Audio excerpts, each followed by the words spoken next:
Hello dear, आपका इस video के अंदर बहुत बहुत वेलकम है। इसके अंदर हम जो नंबर सिस्टम के बचे हुए क्वेश्चन है, मिसलेनियस क्वेश्चंस के जो बचे हुए क्वेश्चन है वो करने वाले हैं and number system will be over. ठीक है, तो यहाँ पर कंसेप्ट बताने के लिए कुछ क्वेश्चंस के अंदर तो मेरे पास है, कुछ क्वेश्चंस के अंदर नहीं है, वो डायरेक्टली हम करेंगे। ठीक है, तो एक बार ये करने की कोशिश करो, फिर मैं कंसेप्ट बताता हूँ इसके पीछे का। A general of army wants to form a square from these many soldiers। इतने सोल्जर हैं, इनसे एक स्क्वायर बनाना चाह रहा है। स्क्वायर बनाने का क्या मतलब है कि मान लो अपने पास 4 सोल्जर होते तो ऐसे खड़ा कर दूं मैं, एक स्क्वायर बन गया ना। अगर अपने पास 9 सोल्जर होते तो मैं ऐसे खड़ा कर दूं 3-3 करके, तो 9 जो है वो 3 का स्क्वायर है, 4 2 का स्क्वायर है, 16 जो है वो 4 का स्क्वायर है। तो मैं 1 2 3 4 1 2 3 4 1 2 3 4 3 4। तो जब आप सोल्जर्स को एक स्क्वायर में खड़ा करोगे, किसी भी चीज़ को एक स्क्वायर में खड़ा करोगे, तो वहाँ पर जितने बंदे खड़े हो सकते हैं वो एक परफेक्ट स्क्वायर नंबर होना चाहिए, तभी वो स्क्वायर के अंदर खड़े होंगे। ठीक है, तो क्या हुआ, जनरल जो है वो सोल्जर्स को ऐसे खड़ा करना चाह रहा था, तो उसने ऐसे अरेंजमेंट करी। तो उसने ऐसे मान लो यहाँ पर टोटल 19 सोल्जर होते, तो वो ऐसे अरेंजमेंट करता तो 3 सोल्जर अलग बच जाते। अगर 19 सोल्जर होते और स्क्वायर में खड़ा करने की कोशिश करता तो 16 ही हो सकते हैं। 16 के बाद तो फिर भैया 25 होंगे, 5 का स्क्वायर 4 का स्क्वायर है।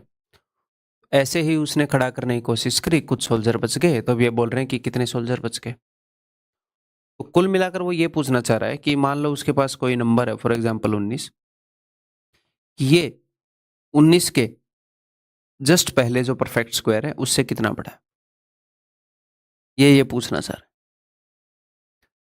परफेक्ट स्क्वायर से जस्ट इससे पहले जो परफेक्ट स्क्वायर है उससे कितना बड़ा है। तो यहाँ पर हम यूज करेंगे मेरे भाई, कई चीज़ें हम यूज कर सकते हैं। मैं आपको इजी, यूनिवर्सल, याद रखने में आसान बहुत सारी चीज़ों का कॉम्बिनेशन बताऊंगा। मतलब इन सारे चीज़ों पर जो चीज़ खरी उतरती है दैट इज अपना कन्वेंशनल मेथड। ठीक है, जिससे हम स्क्वायर रूट निकालते हैं, तो वो मैं आपको एक बार समझाता हूँ। देखो,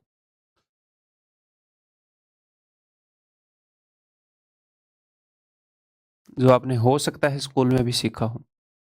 तो हम क्या करेंगे, स्क्वायर रूट निकाल रहे हैं, ऐसे दो दो का जोड़ा बनाएंगे, इन दो का, इन दो का और एक ये, जहां पर दो दो का नहीं बनाएंगे। पहले एक बार कन्वेंशनल मेथड सीख लो, फिर मैं बिना मतलब इसको और ईजी करना बताऊंगा। अब सिर्फ 3 पर फोकस करो। यहाँ पर एक ऐसा नंबर लिखो जितना आप यहाँ पर लिख सको, और इन दोनों का जो मल्टीपल है वो इससे छोटा हो। जैसे मान लो मैं यहाँ पर 2 लिखूंगा, 2 दूनी 4, 4 तो 3 से बड़ा है। तो कोई ऐसा नंबर देखो कि जो जिसका स्क्वायर 3 से छोटा हो, तो आप बोलोगे सर 1, 1 एकम 1, बिल्कुल। ठीक है, तो 3 में से 1 गया, 2। अब 2 चीजें उठाओ सीधी, जिनका आपने जोड़ा बनाया था 65, और यहाँ पर जो 1 है इसको डबल कर दो। ठीक है, अब यहाँ पर कुछ ऐसा लिखो कि आप सेम नंबर यहाँ पर लिख सको, मल्टीप्लाई करो। अगर यहाँ पर 1 लिखोगे तो 21 इंटू 1 लिखना पड़ेगा, 11 मत कर देना। 21 इंटू 1, 22 इंटू 2, 23 इंटू 3, और वो इससे छोटा होना चाहिए, जस्ट छोटा। ऐसे तो 21 इंटू 1 भी छोटा, इससे जस्ट छोटा। तो मैं देखूंगा कि भाई यहाँ पर अगर मैं 9 कर दूं तो 9 में 81, 9 दूनी 18 और 8 26, बड़ा हो जाएगा 9 वाला, या नहीं हो रहा। 9 में 81, 1 9 दूनी 18, नहीं हो रहा। अगर मैं 9 कर दूं, क्योंकि ये 2 था, ये 210 गुना लग रहा था, मैंने 9 से स्टार्ट किया। 9 में 81, 8 9 दूनी 18 और 8 16। ठीक है जी, तो 5 माइनस 1 4। अब मैं 2 उठाऊंगा 62, अगली गैंग को नीचे उतार लूंगा। अब किसको डबल करेंगे भैया, पहले मैंने 1 को डबल किया था, अब क्या पूरे 29 को डबल कर देंगे? 29 को डबल कर देंगे कि नहीं कर देंगे? नहीं कर देंगे, हैं? सिर्फ जो एंड का डिजिट है उसे डबल करेंगे, 9 को। तो 9 को डबल करके 18 नहीं लिखोगे, 9 को डबल करके 18, 8, 9 का डबल 18 और 1 कैरी फॉरवर्ड होएगा, 3 बना लेगा। डबल मैंने सिर्फ 9 को किया है, लेकिन ऐसे 2 डिजिट में नहीं लिख सकते ना, कि ऐसे 9 को डबल करके ऐसे लिख दो, नहीं लिख सकते। ठीक, ओके। अब यहाँ पर कुछ ऐसा लिखना है कि वही सेम चीज़ मैं यहाँ पर लिख पाऊँ। तो 2 लिखूँगा तो 300 दूनी 600 नहीं, तो 1 पर ही जाएगा। ठीक है जी, 2 में से 1 गया 1, 16 में से 8 गया 8। यही है क्या?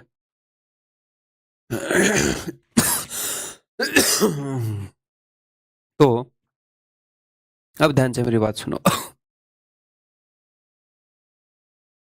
ये जो नंबर है ना, ये 191 के स्क्वायर से 81 बड़ा है। अगर यहाँ पर 0 बच जाता तो परफेक्ट स्क्वायर हो जाता, यानी कि अगर ये नंबर 81 कम होता, 81 कम होता तो क्या होता, ये ऊपर भी 381 आता, 381 माइनस 381 0 आ जाता और ये परफेक्ट स्क्वायर हो जाता। तो यहाँ पर ये जो रिमाइंडर बच रहा है ना, ये एक्स्ट्रा है। ये जैसे डिवीजन में एक्स्ट्रा बचता है, ऐसे इस नंबर के पास ये एक्स्ट्रा है। ये अगर आप छीन लोगे तो परफेक्ट स्क्वायर बन जाए। ठीक है भाई, क्लियर है? तो कितने सोल्जर बच जाएंगे? 81 सोल्जर बच जाएंगे। एक तो ये तरीका है। दूसरा, इसी तरीके को हम फास्ट कर सकते हैं। कैसे? देखो,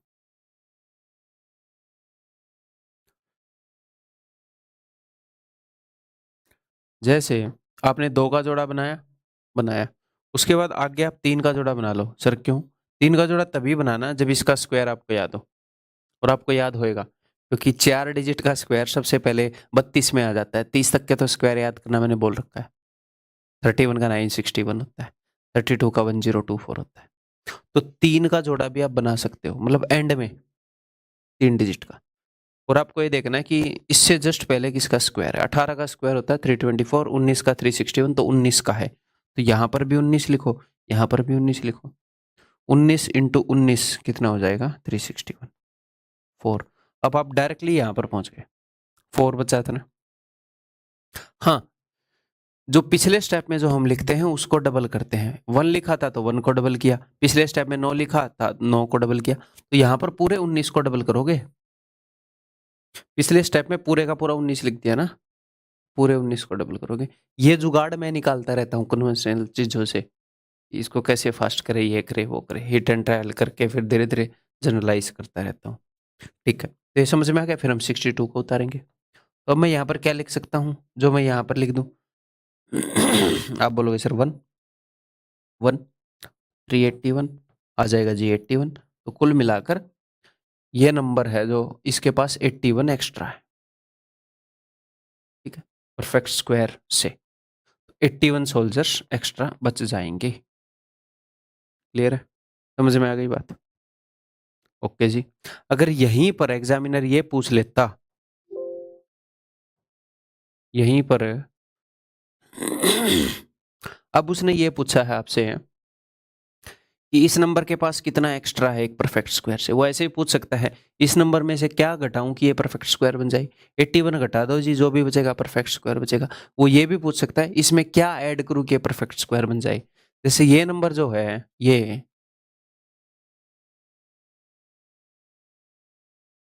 यहाँ पर 191 का स्क्वायर है और यहाँ पर ये नंबर है कहीं ना कहीं, तो 192 के स्क्वायर से छोटा भी तो होगा ये। इस नंबर के पास 81 एक्स्ट्रा है, स्क्वायर से 81 ज्यादा है ये, तो ये 192 के स्क्वायर से कुछ कम भी होएगा। तो अगर मैं ये पूछ लूँ कि इस नंबर में से क्या घटाऊं कि ये परफेक्ट स्क्वायर बन जाए, आप ऐसे ही करोगे। 81 एक्स्ट्रा बच रहा, आप बोलोगे यार 81 एक्स्ट्रा है, 81 घटा दो परफेक्ट स्क्वायर बन जाएगा। अब अगर मैं पूछूं कि क्या जोड़ूं, जैसे मैं आपको एक एग्जांपल देता हूं कि 47 में से क्या घटाऊं कि ये 5 का मल्टीपल बन जाए। आप बोलोगे 5 नहीं में 45, सर इसके पास 2 एक्स्ट्रा है, 2 घटा दो। मैं बोलूंगा ठीक, 2 घटाएंगे। अब मैं बोलूं कि 47 में क्या जोड़ूं कि 5 का मल्टीपल बन जाए, तो अब की बार 10 पर भेज दो, 5 दाई 50। मैंने अगला मल्टीपल दे दिया, देख लिया ये 47 है, ये 5 का मल्टीपल है 45, अगला मल्टीपल है 50। तो इसमें क्या जोड़ूं? अब 5 के मल्टीपल में तो आप ऐसे भी देख सकते हो कि अच्छा जी सर ये 2 आगे है तो अगले वाले से 3 पीछे होएगा, 5 में से 2 गए। परफेक्ट स्क्वायर में ऐसे नहीं देख सकते। जस्ट मैं ये अंडरस्टैंडिंग आपको बता रहा हूँ। तो क्या करेंगे, हम थोड़ा सा बड़ा लेकर आएंगे।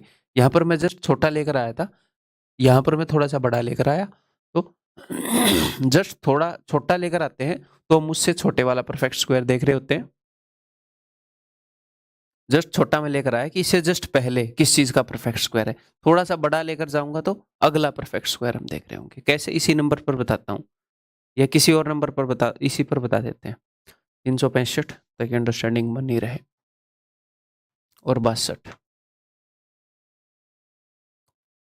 ये 19 361 462 उतार लिया, 19 का डबल 38। अब आपको पता है कि ये 1 पर जाएगा, तो अगर 1 पर आप भेजोगे तो आपको ये पता चलेगा एक्स्ट्रा कितना है इसके अंदर। तो एक्स्ट्रा कितना है यानी कि भाई किसको हम घटा सकते हैं। अगर आपसे ये पूछ ले एग्जामिनर इसमें क्या जोड़ा जाए, थोड़ा सा बड़ा ले जाओ 2 पर ले जाओ, जस्ट बड़ा। 2 दूनी 4, 2 8 16, 2 3 6 और 1 7। अगर यहाँ पर 764 होता तो ये परफेक्ट स्क्वायर होता कि नहीं होता?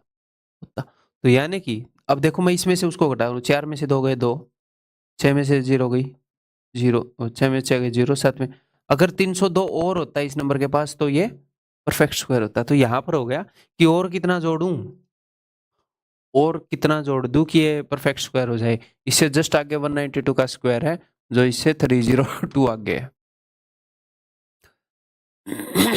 ठीक है, ऐसे इक्वेशन करोगे। ये बताओ to get a perfect square what should the minimum number be added. तो मैं दोनों क्वेश्चन बताऊंगा, इसमें से क्या घटाना चाहिए क्या जोड़ना चाहिए। ठीक है, देखो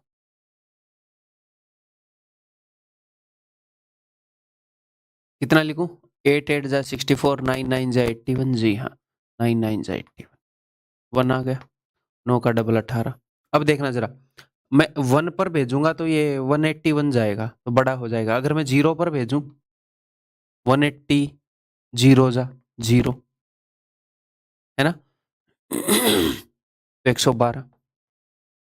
तो इस नंबर के पास 112 एक्स्ट्रा है, 112 एक्स्ट्रा है इसके पास। अगर मैं इसमें से 112 घटा दूं तो ये परफेक्ट स्क्वायर बन जाएगा। लेकिन हमसे क्वेश्चन पूछा है कि इसके अंदर क्या जोड़ें। इसमें कंफ्यूज मत होना भैया। और यहाँ पर एक बात बता दूं, मैं अपने हिसाब से बहुत ही अच्छे से बता रहा हूँ, यहाँ पर कुछ आपको सोचने की जरूरत पड़ेगी ऐसे क्वेश्चन में। ठीक है, अब मैं क्या कर रहा हूँ, वो मुझसे पूछ रहा है कि इसमें what should the minimum number be added, यानी कि इसे जस्ट अगले वाला स्क्वायर पूछ रहा है। ऐसे सोच लिया करो, इस नंबर में क्या ऐड करने पर परफेक्ट स्क्वायर बनेगा, तो इसमें ऐड करने पर इससे अगले वाला परफेक्ट स्क्वायर बनेगा ना। ये समझ रहे हो मेरा इशारा, वो वहां पर लेफ्ट, वहां पर बड़ा, यहाँ पर छोटा, नंबर लाइन ऐसे होती है। चलो जो भी, ठीक है। तो इसमें क्या ऐड करूं कि परफेक्ट स्क्वायर बने, इससे बड़े वाला। तो इससे बड़े वाला परफेक्ट स्क्वायर हमने देखना है, इससे कितना बड़ा है। तो मैं लेकर जाऊंगा 1 पर 11 में से 2 गए 9, और 7 में से 1 गए 6, 69 बड़ा है। अगर ये नंबर 69 बड़ा होता तो ये परफेक्ट स्क्वायर होता। तो इसमें 69 जोड़ने पर बात बन जाएगी। ठीक है, क्लियर है। ये बताओ, let x be the least number which subtracted from this gives a perfect square number। gives आएगा यहाँ पे, इसमें से x घटाने पर परफेक्ट स्क्वायर आता है। ओके, तो यानी कि इसमें से कुछ नंबर घटाऊंगा तो परफेक्ट स्क्वायर आएगा। तो देखते हैं ये किसी परफेक्ट स्क्वायर से कितना बड़ा है। 2 का, फिर मैंने 3 का ग्रुप बना दिया, क्योंकि 3 डिजिट ऐसे जब भी एंड में मिले बना दो उनका ग्रुप, आपको पता होगा उनका स्क्वायर, टेंशन मतलब हमने वहां तक याद कर रखे हैं। तो 10, 250, बच गया 4, 10 का डबल कर दिया है जी 20, नीचे उतार लिया 24।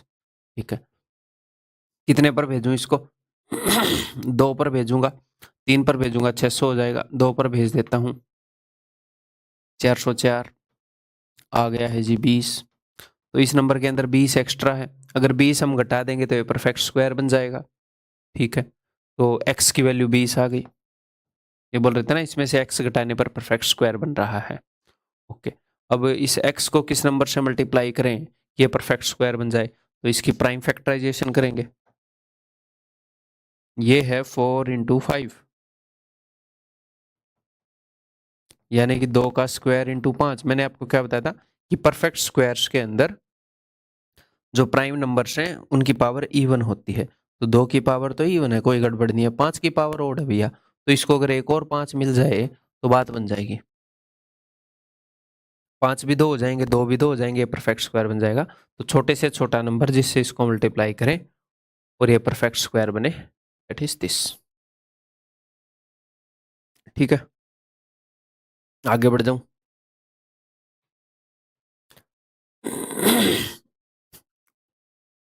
बताओ, how many natural numbers are there between this and this? इनके बीच में कितने नेचुरल नंबर हैं, देखते हैं भैया। तो √261 अंदाजन ये कितना का है? 15 का स्क्वायर होता है 225, 16 का स्क्वायर होता है 256, 17 का स्क्वायर होता है 289, तो ये 16 पॉइंट समथिंग है, 16 पॉइंट समथिंग। ओके, और ये कितना है, ये कितना समथिंग है, तो ये देखना पड़ेगा। 45109, 2 का जोड़ा 3 का जोड़ा बना दिया हमने। तो 400 के आसपास का स्क्वायर 21 का है, 21 का स्क्वायर 441, 22 का 484 होता है। तो 21 21 441, 10 21 का डबल 42, 09 उतरेगा भाई कितने से? ये यहाँ पर मैं 4 को देख रहा हूँ और 10 को देख रहा हूँ। 4 दूनी 8, 4 ते 12, 3 पर बड़ा चला जाएगा तो दूनी पर भेजेंगे, तो ये हो जाएगा 844। तो ये 212, अब ये कितना बच रहा है क्या नहीं बच रहा मैं उस पर ध्यान नहीं दे रहा। ये 212 पॉइंट समथिंग है। तो ये बोल रहे हैं कि इनके बीच में कितने नेचुरल नंबर हैं। तो 212 पॉइंट समथिंग से पहले क्या होएगा 212, उससे पहले क्या होएगा 211, और 16 पॉइंट समथिंग से आगे क्या होएगा 17। तो ये आपने बतानी है। तो इसमें आप क्या करोगे, 212 में से 17 मत घटाना, 212 में से 16 घटाओ, तब पता चलता है। 3 4 5 ये कितने हैं, 5 में से 3 घटाओगे 2 ही आएगा, है ये 3। 5 में से एक पहले वाला घटाना होता है 2, तब पता चलेगा कि कितने नंबर है। ठीक है, तो 212 माइनस 16, 12 में से 6 गए 6, ये कितना 4 एक्स्ट्रा घटाना है ना, 196 हो गया।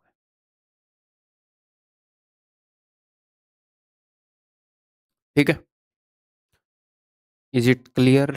आगे बढ़ रहा हूं मैं, ये बताओ भाई।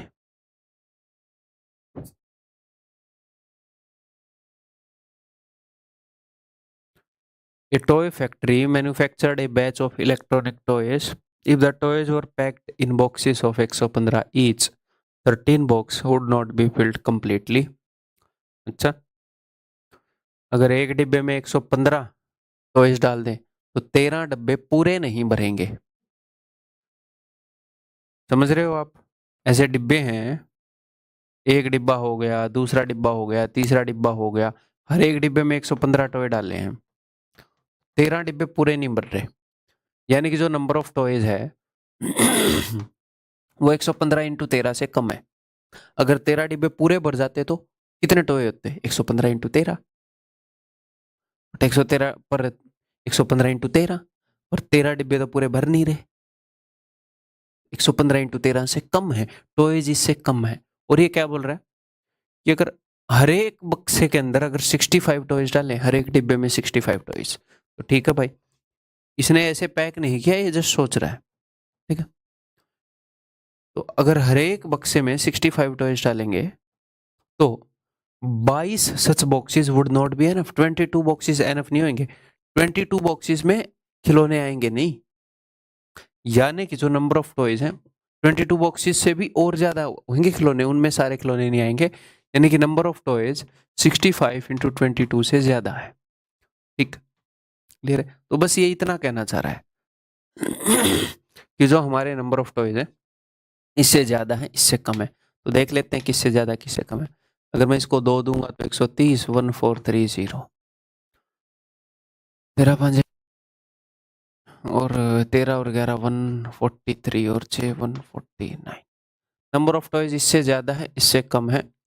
फिर उसने क्या किया, coincidentally in the end the toys were packed in N boxes, N boxes में उसने पैक कर दिए, containing N toys each. N डिब्बे थे, हर एक डिब्बे में एन बॉक्सेस थे, तो टोटल टॉय कितने हो गए एक डिब्बे में n टॉयज थे और टोटल n डिब्बे थे, n स्क्वायर हो गए टॉयज, यानी कि जो नंबर ऑफ टॉयज है वो परफेक्ट स्क्वायर नंबर है, विदाउट एनी रिमाइंडर, ऐसे बोला उसने, परफेक्ट स्क्वायर है। The total number of toys was, तो टोटल नंबर ऑफ टॉयज क्या है, यानी कि हमें इनके बीच में एक परफेक्ट स्क्वायर नंबर ढूंढना है। तो या तो आप ये देख सकते हो इसको उनके अंदर रख के लाइनों के अंदर कि ये कितना एक्स्ट्रा है किसी परफेक्ट स्क्वायर से, और वही देखना हमारे लिए इजी रहता है कि नीचे एक्स्ट्रा कितना बच गया। या फिर इसमें ऐसे देख सकते हो इसमें कितना ऐड करूँ कि परफेक्ट स्क्वायर है। मैं इसको उठा लेता हूँ। मुझे याद है कि ये किसके परफेक्ट स्क्वायर के पास है, बट याद होना जरूरी नहीं है आपको, मैं इतने सालों से पढ़ा रहा हूँ इसलिए याद है बस। 38 के स्क्वायर के आगे, ठीक है। तो 3 तिये 9, 14 में से 9 गए 5, 3 का डबल 6, यहाँ से मैंने उठा रहा 95। मैं कितने पर भेजूं, 6 7 42, 6 8 48, 6 9 में 54। तो आपको लगेगा 9 पर भेजें, तो 9 में 81, 9 6 54 और 8 बड़ा हो जाएगा, तो अब हम 8 पर भेजेंगे। 8 8 64, 8 6 48 और 6, 5 में से 4 गया 1, 9 में से 4 गए 5, ठीक है। तो 51 एक्स्ट्रा है, ये किसी परफेक्ट स्क्वायर से 51 एक्स्ट्रा है 38 के परफेक्ट स्क्वायर से।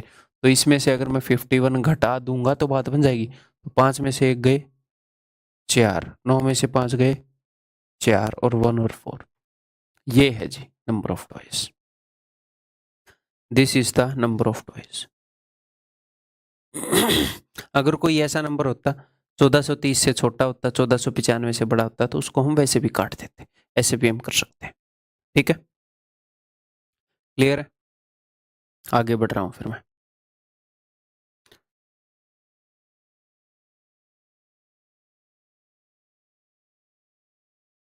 बताओ। The product of to consecutive prime numbers is this, दो कंजिक्यूटिव प्राइम नंबर्स हैं, उनका प्रोडक्ट ये है। What is the difference of the two numbers, दोनों नंबर का डिफरेंस क्या है। इस क्वेश्चन को मैं यहाँ पर क्यों लेकर आया हूँ, मतलब कि इस कंसेप्ट के साथ इस क्वेश्चन को क्यों रखा है मैंने, दिमाग लड़ाओ। मान लो अगर मेरे पास दो कंजिक्यूटिव नंबर हैं, दो कंजिक्यूटिव नेचुरल नंबर हैं 21 इंटू 22, तो ये 21 के स्क्वायर के बराबर होंगे ना, 21 स्क्वायर प्लस समथिंग, क्योंकि 21 का स्क्वायर होता है 21 इंटू 21, 21 इंटू 22। मेरे पास अगर दो कंजिक्यूटिव ऑड नंबर्स हैं कोई भी 21 इंटू 23, तो मैं ये नहीं बोल रहा ये 21 के स्क्वायर से थोड़े से बड़े होंगे, हो सकता है ये 22 के स्क्वायर से थोड़े बड़े हों, और कुल मिलाकर मैं ये कह सकता हूँ कि 21 स्क्वायर के आसपास होंगे, 21 के स्क्वायर के आसपास होंगे। ऐसे ही दो कंजिक्यूटिव इवन नंबर, दो कंजिक्यूटिव प्राइम नंबर, वो किसी परफेक्ट स्क्वायर के आसपास होंगे। क्यों? क्योंकि जब दो कंजिक्यूटिव नंबर्स होते हैं, प्राइम नंबर्स में ज्यादा का गैप भी हो सकता है, दो कंजिक्यूटिव में 6 का, 4 का, 3 का, 2 का, ज्यादा का गैप भी हो सकता है, 6 का गैप भी हो सकता है, बट दो आसपास के नंबर्स को मल्टीप्लाई करके आया है, दो कंजिक्यूटिव प्राइम नंबर्स को, तो इट मेक्स सेंस कि हम देखें कि ये किस परफेक्ट स्क्वायर के पास है। फिर हमें करना हिट एंड ट्रायल ही पड़ेगा, बट एक बार देख लें उससे अंदाजा बढ़िया आएगा। देखो मैं देख रहा हूं कि ये किस परफेक्ट स्क्वायर से जस्ट बड़ा है, कितने पर जाएगा, 8 8 64, 9 में 81, तो 8 पर जाएगा, 9 बच गया, 8 का डबल 16, यहाँ पर 87, ठीक है। कितने पर भेजूं मैं, 16 और 98 को देख रहा हूँ, 16 पंजे 80, 16 छिके 96, 6 पर तो जाएगा नहीं, तो 5 पर शायद चला जाए, तो 5 5 25, 2 16 पंजे 80 कर दो, यहाँ पर नहीं जा रहा था ना, नहीं जा रहा था, ठीक है। 85 के स्क्वायर से थोड़ा सा बड़ा है ये मामला। तो अगर ये 85 के स्क्वायर से थोड़ा सा बड़ा है, तो अब दोनों नंबर तो 85 से बड़े होंगे नहीं कि दोनों प्राइम नंबर ये 85 के स्क्वायर से थोड़ा सा बड़ा है, तो आपने दोनों नंबर 85 से बड़े ले लिए, तो वो तो इससे ज़्यादा बड़े हो जाएंगे ना, दोनों नंबर छोटे भी नहीं होंगे, वो छोटा हो जाएगा 85 के स्क्वायर से, तो मोस्ट प्रोबेबली एक नंबर 85 के स्क्वायर से छोटा होएगा, एक बड़ा होएगा। रिटर्न ट्रायल कर रहे हैं, 85 से जस्ट छोटा प्राइम नंबर बताओ, फिर हम चेक करेंगे उत्तर देने से पहले। 83 है भाई, 14 छिक्के 84 से एक पहले है 83, और 85 से आगे 86, 87, 87 नहीं है, 29 ये होता है, 88 89 14 छिके 84 15 छिके 90 से पहले 89 ये है।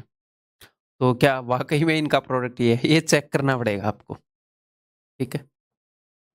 तेरह भाई 3 में 27 2 3 8 24 और 2 26 8 में 72 7 8 8 64 और 7 71 7 8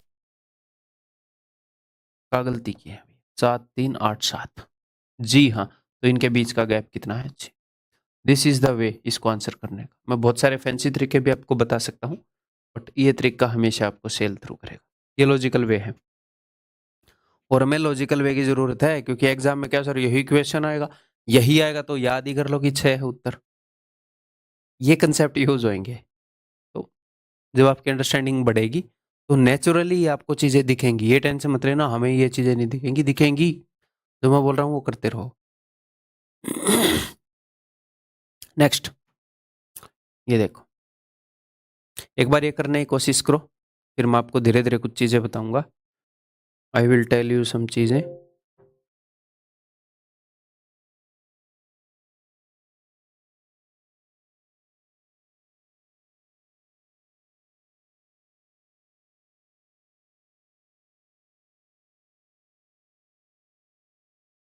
ये देखो, the square root of which of the following is a rational number. किसकी स्क्वायर रूट एक रैशनल नंबर है? तो सबसे पहले मैं आपको कुछ बेसिक रूल्स बता देता हूँ।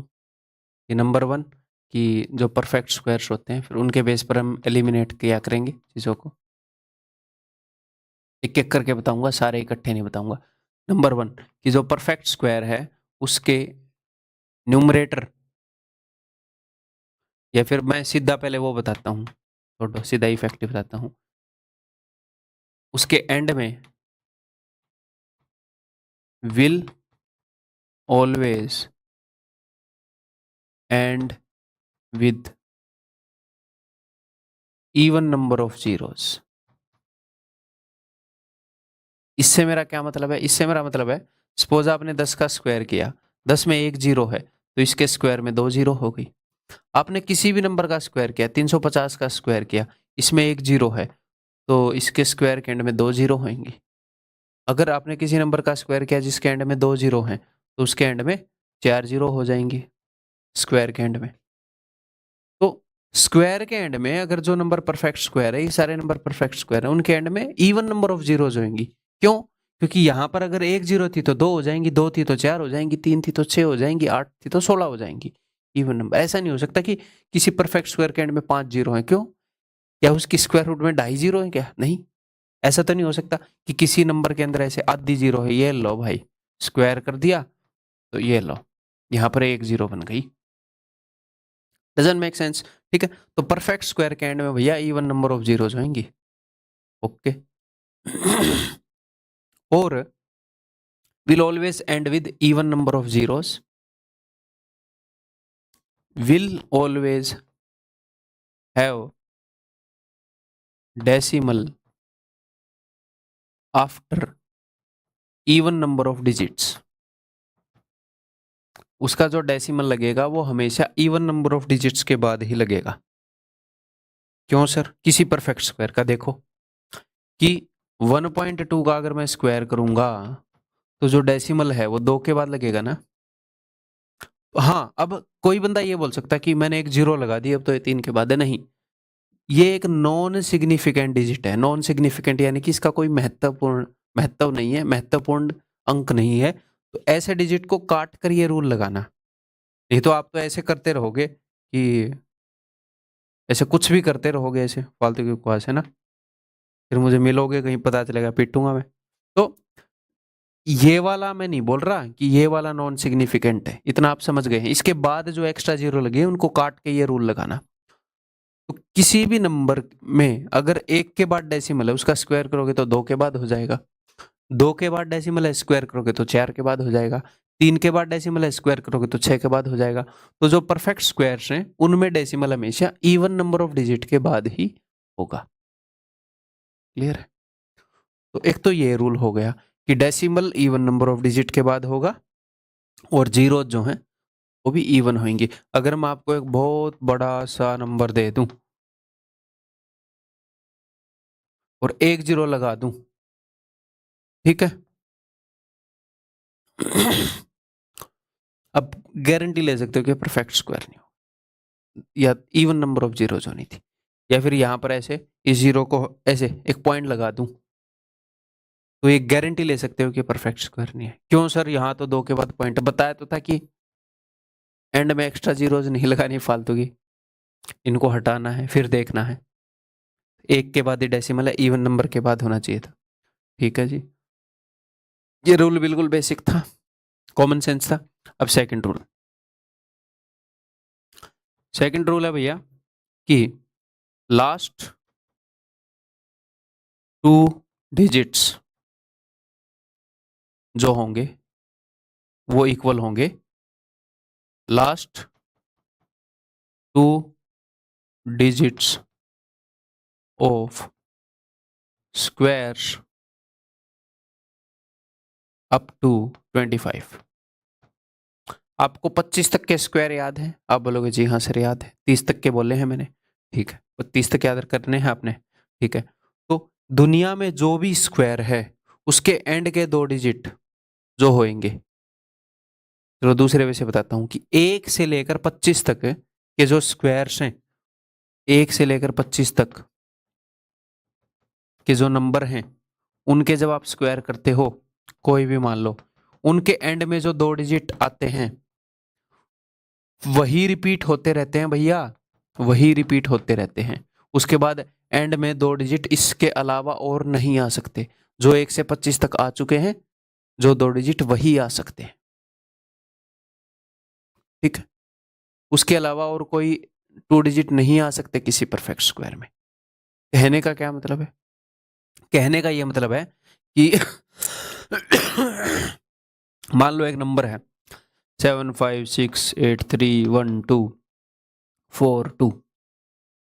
मैं आपसे पूछ रहा हूं क्या ये परफेक्ट स्क्वायर है? तो आप देखो एंड के दो डिजिट 42, 1 से लेकर 25 तक किसी नंबर के स्क्वायर के एंड में 42 आते हैं, नहीं आते, नहीं आते।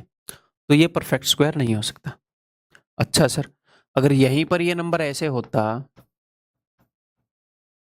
तो एंड में 24 किसी नंबर के स्क्वायर के एंड में आते हैं, 1 से 25 तक एंड के दो डिजिट किसी नंबर के स्क्वायर क्यों? तो सर क्या ये परफेक्ट स्क्वायर हो गया? नहीं, मैं ये नहीं बोल रहा। देखो, मैं ये बोल रहा हूं कि मान लो एक नंबर है जिसके एंड में एक जीरो है,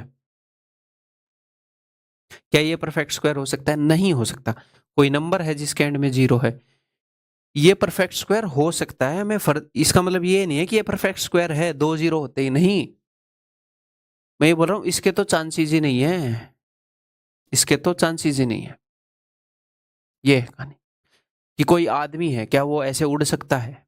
चांसेस ही नहीं है। कोई पक्षी उड़ सकता है? हो सकता है उसको चोट वगैरह ना लगी हो, बीमार ना हो, उसके चांसेस। तो यहां पर हम एलिमिनेट कर रहे हैं। क्या है ये हमें पक्का नहीं पता, क्या नहीं है वो हमें पक्का पता है। एंड में एक जीरो आई, भाग भाई, एक डिजिट के बाद डेसिमल है, भाग भाई यहां से है। एंड के दो डिजिट ऐसे नहीं है जो 1 से 25 तक आए, काट दो उस ऑप्शन को। तो हम एलिमिनेट करके जीतेंगे इसमें। तो सर एलिमिनेट करके जीतेंगे, कोई ऐसा तरीका बताओ एलिमिनेट करके ना जीते? वो एंड में बताऊंगा। वो एफिशिएंट नहीं है वो तरीका, ये तरीका एफिशिएंट है। जल्दी उत्तर तक पहुंचा रहे हैं, ठीक है। तो इसके बेस पर सिर्फ अब तक मैंने दो ही आपको बताए हैं, और भी बताऊंगा। इसके बेस पर क्या हम एलिमिनेट कर पा रहे हैं? एक जस्ट तीसरा बताऊंगा, चेकिंग रिमाइंडर,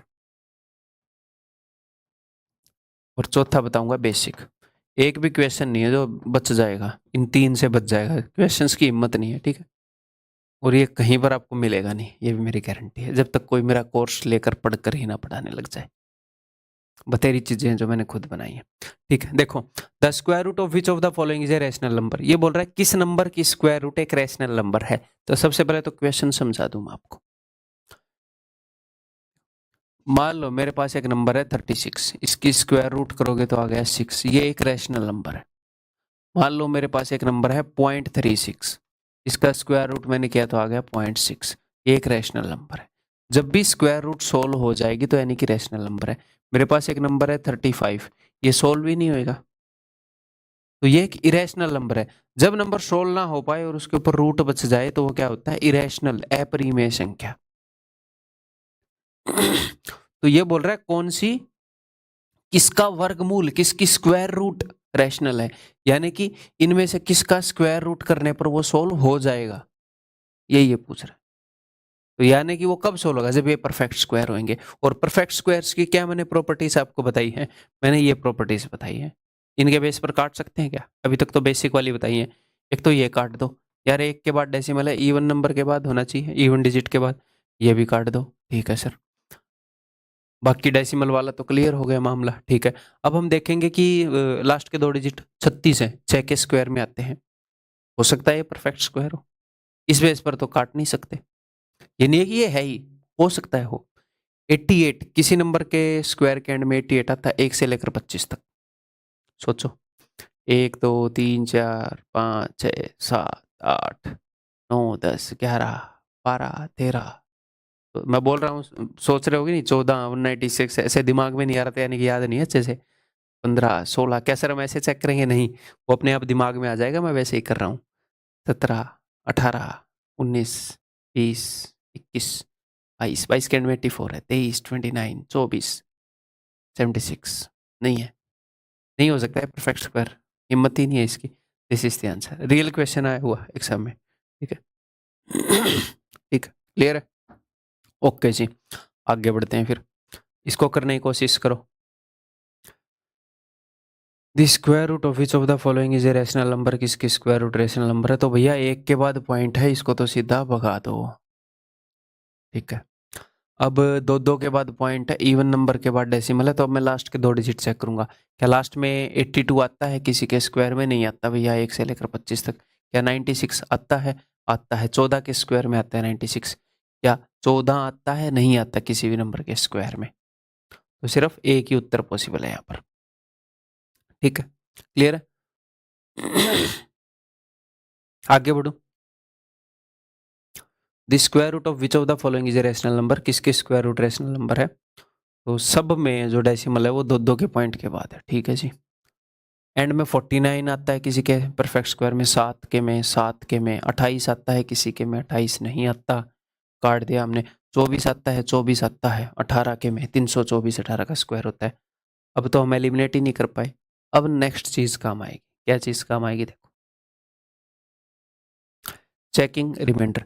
किसी भी परफेक्ट स्क्वायर को जब आप 9 से डिवाइड करते हो तो वो कुछ फिक्स रिमाइंडर्स देता है, किसी भी परफेक्ट स्क्वायर को जब आप 8 से डिवाइड करते हो तो वो फिक्स रिमाइंडर्स देता है, ठीक है। तो क्या सर हमें वो रटने पड़ेंगे, नहीं पगले, रुलाएगा क्या। देखो, जब हम कुछ परफेक्ट स्क्वायर को डिवाइड करके देखते हैं 9 से, ठीक है, देखो 1 का स्क्वायर क्या है, 1, 1 को 9 से डिवाइड कर रहे हो तो क्या रिमाइंडर आ रहा है, 1, लिख लो। 2 का स्क्वायर है 4, 4 को 9 से डिवाइड कर रहे हो तो 4 रिमाइंडर, 5 को 9 से डिवाइड कर रहे हो तो 5 रिमाइंडर, थोड़ी देर में रिपीट होने स्टार्ट हो जाएंगे। 5 क्यों बोल दिया मैंने, सॉरी भाई। 2 के स्क्वायर को, 3 का स्क्वायर क्या है, 3 का स्क्वायर है 9, 9 को 9 से डिवाइड कर रहे हो तो 0 रिमाइंडर। 4 का स्क्वायर है 16, 16 को 9 से डिवाइड कर रहे हो तो 7 रिमाइंडर। 5 का स्क्वायर है 25, 25 को 9 से डिवाइड कर रहे हो तो 9 से डिवाइड करने पर रिमाइंडर क्या होता है, तो उसका सम ऑफ डिजिट होता है। 25 का सम ऑफ डिजिट 5 और 2 7, 6 का स्क्वायर 36 का सम ऑफ डिजिट 9, 0 रिमाइंडर। 7 का स्क्वायर 49 का सम ऑफ डिजिट, 49 में 9 काट दो 4, रिपीट होने स्टार्ट हो गए ये।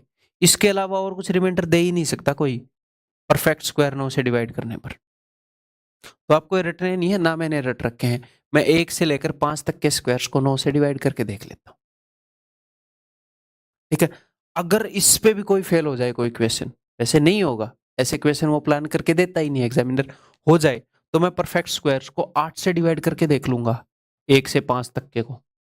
अगर मैं 11 से डिवाइड करके देखूंगा तो मैं 1 से 6 तक के को डिवाइड करके देख लूंगा, उतने में रिपीट होने लग जाते हैं। तो परफेक्ट स्क्वायर को 8 से डिवाइड करने पर पता क्या रिमाइंडर आता है, 1 का स्क्वायर होता है 1, 1 को 8 से डिवाइड करोगे तो 1 रिमाइंडर। 2 का स्क्वायर 4, 4 को 8 से डिवाइड करोगे तो 4 रिमाइंडर। 3 का स्क्वायर 9 को 8 से डिवाइड करोगे तो 1 रिमाइंडर। 4 का स्क्वायर 16 को 8 से डिवाइड करोगे तो 0 रिमाइंडर। 5 का स्क्वायर 25 को 8 से डिवाइड करोगे तो 1 रिमाइंडर। 6 का स्क्वायर 36 को 8 से डिवाइड करोगे 4 रिमाइंडर। 7 का स्क्वायर 49 को 8 से डिवाइड करोगे 1 रिमाइंडर। होने लगे ना रिपीट। पहले 5 में ही पता लग जाता है 9 और 8 का सारा सिस्टम। ठीक है, तो एनफ है ये। 11 का चेक कर लो। अब एग्जामिनर ऐसे पीछे पड़ेगा तो मैं कन्वेंशनल भी बताऊंगा। अब मान लो आपकी उससे पर्सनल दुश्मनी है, हैं? तो फिर दूसरा मैं तेरे बताऊंगा। देखो, तो मैंने क्या बताया, 9 से डिवाइड करने पर हमेशा रिमाइंडर क्या आएगा? 1407। ठीक है, तो 9 से डिवाइड करने पर रिमाइंडर यानी कि डिजिट का सम। 9 की डिविजिबिलिटी क्या कहती है? कोई नंबर 9 से तब डिवाइड होगा जब उसके डिजिट का सम 9 से डिवाइड होगा। और जहां पर भी सम 9 बन रहा है उसको हम काट सकते हैं। तो 9 से डिवाइड करने पर 1407 रिमाइंडर होना चाहिए। मैं इसके बेस पर काटूंगा, जहां पर भी 9 बनेगा काट दूंगा। 5 और 4 9, 9, 6 और 2 8। तो यहाँ पर 8 बन रहा है, लेकिन 1407 था ना 9 के लिए। 8 है यहाँ पे, तो हो ही नहीं सकता परफेक्ट स्क्वायर। यहाँ काटते हैं। 5 और 4 9, 4 और 3 7 और 2 9। पॉसिबल है ब्रो। 5 और 4 9 और ये 9, 2 और 1 3, 3 तो है नहीं। काट दो, दिस इज द उत्तर। मैंने आपको एक्स्ट्रा बताया है, इससे भी 2 बच जाए, एक ही कटे। 8 से डिवाइड करके देख लो, 11 से डिवाइड करके देख लो। 11 से डिवाइड करके क्या रिमाइंडर आएंगे सर? 1 से 6 तक के स्क्वायर को मन में डिवाइड करके देख लो, वही आएंगे बाद में। ठीक है, और इसके अलावा कन्वेंशनल। अच्छा, मैं ये बोल रहा था आपको कन्वेंशनल बताऊंगा। कन्वेंशनल बताने की जरूरत नहीं है, क्योंकि वो मैं बता चुका हूं। वही अपना ये वाला, ऐसे करके देख लो भाई, कोई नंबर परफेक्ट स्क्वायर है कि नहीं। ऐसे उसको ऐसे बांध के देख लो, एंड में 0 रिमाइंडर बच रहा है कि नहीं। उसकी जरूरत नहीं पड़नी चाहिए। नेक्स्ट बताओ। How many perfect squares less than 10,000 and with 4? इतने परफेक्ट स्क्वायर, मतलब ऐसे नंबर जो कि परफेक्ट स्क्वायर हैं और 10,000 से छोटे हैं और 4 से एंड हो रहे हैं। ठीक है जी, तो ये जो 10,000 है ये देखकर ही पता लग रहा है कि ये 100 का स्क्वायर है। अगर नहीं पता लगता आपको देखकर, ऐसा वो कुछ नंबर दे देता, तो आप ऐसे करके देखते कि ये किसके स्क्वायर से बड़ा है। सर ऐसे हम क्यों करके देख रहे हैं? ऐसे हम इसलिए करके देख रहे हैं कि अब हमें पता है कि 99 का स्क्वायर इससे छोटा होगा, 98 का स्क्वायर इससे छोटा होगा, है ना, 1 का स्क्वायर इससे छोटा होगा। तो हमें पता लग गया किन किन नंबर का स्क्वायर इससे छोटा होगा। उसने इससे छोटे परफेक्ट स्क्वायर्स की बात करी है ना, तो हमें पता लग गया किन किन नंबर्स का स्क्वायर इससे छोटा होगा। तो अब किसी भी नंबर का परफेक्ट स्क्वायर 4 से कब एंड करता है? जब उसका यूनिट डिजिट 2 हो या फिर 8 हो। 8 का स्क्वायर 64 होता है, या तो 2 हो या 8 हो। ऐसे कौन कौन से नंबर है जिनका यूनिट डिजिट, जो नंबर 0 से लेकर 99 तक है, 1 से लेकर 99 तक है, जिनका यूनिट डिजिट 2 है? तो एक तो हो गया 0 2, एक हो गया 1 और 2 12, एक हो गया 22, एक हो गया 32। आपको पता लग रहा है मैं क्या कर रहा हूँ? एक तो पहली वाली गिनती की लाइन हो गई, 1 2 3 4 5 6 7 8 9, एक 11 12 13 14, एक 21 22 23 24। उन लाइनों को उठा रहा हूँ, तो ऐसे लास्ट लाइन क्या होगी? 92। तो टोटल कितने हो गए? 0 से लेकर 0 1 2 3, ये बढ़ते रहेंगे, 4 5 9 तक गया। टोटल 10 नंबर्स हैं ये। ऐसे ही ऐसे नंबर जिनका यूनिट डिजिट 8 है, एक तो 0 8, एक 1 और 8 18, एक 2 और 8, एक 3 और 8। ऐसे ही लास्ट नंबर क्या है? 98। 98 को भी लेना है ना, तो ये नंबर भी हो गए भैया 10। तो टोटल कितने होंगे? 20। 10 और 10 20 नंबर है जिनका यूनिट डिजिट 4 है। परफेक्ट स्क्वायर काहे इसको टिक कर दिया है बातों बातों में। ठीक है, आंसर इज ऑप्शन डी। ये बताओ। If cube root of n lies between 6 and 7, यानी कि ये बोल रहा है 6 और 7 के बीच में है क्यूब रूट ऑफ एन। 7 के बीच में है क्यूब रूट ऑफ एन, यानी कि 6 is less than cube root of N.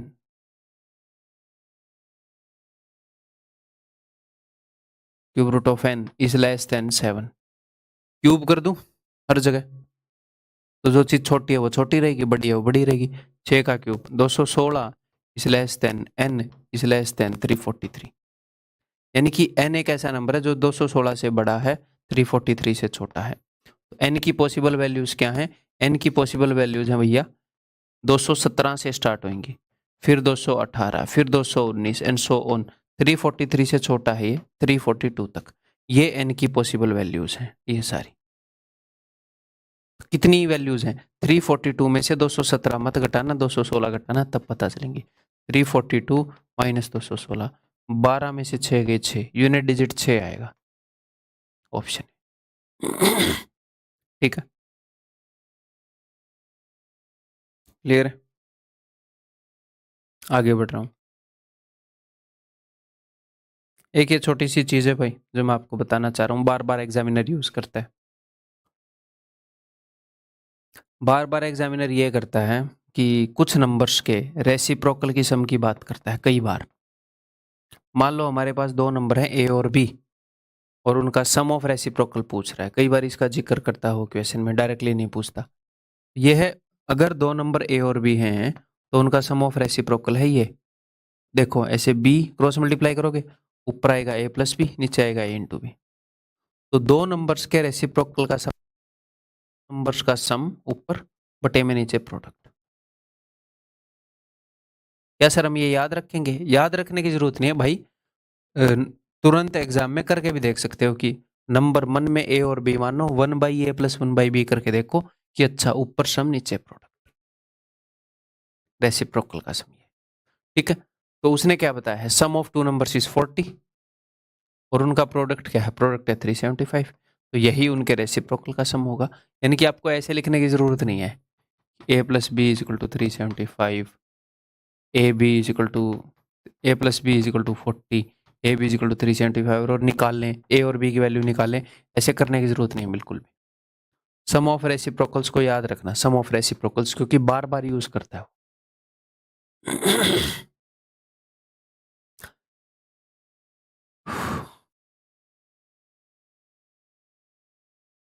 Option है वो डिफरेंस ऑफ रेसिप्रोकल भी यूज कर सकता है ना, अगर सम ऑफ रेसिप्रोकल यूज कर रहा है तो उसके बेस पर मैंने एक इक्वेशन लिया है।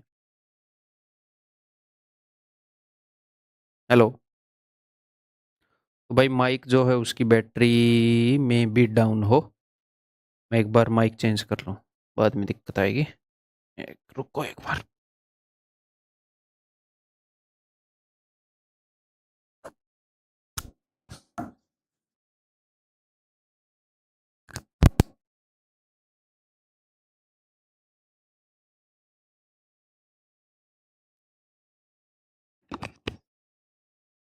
हाँ जी, हेलो, हाँ आ रही है आवाज। हेलो, चलिए।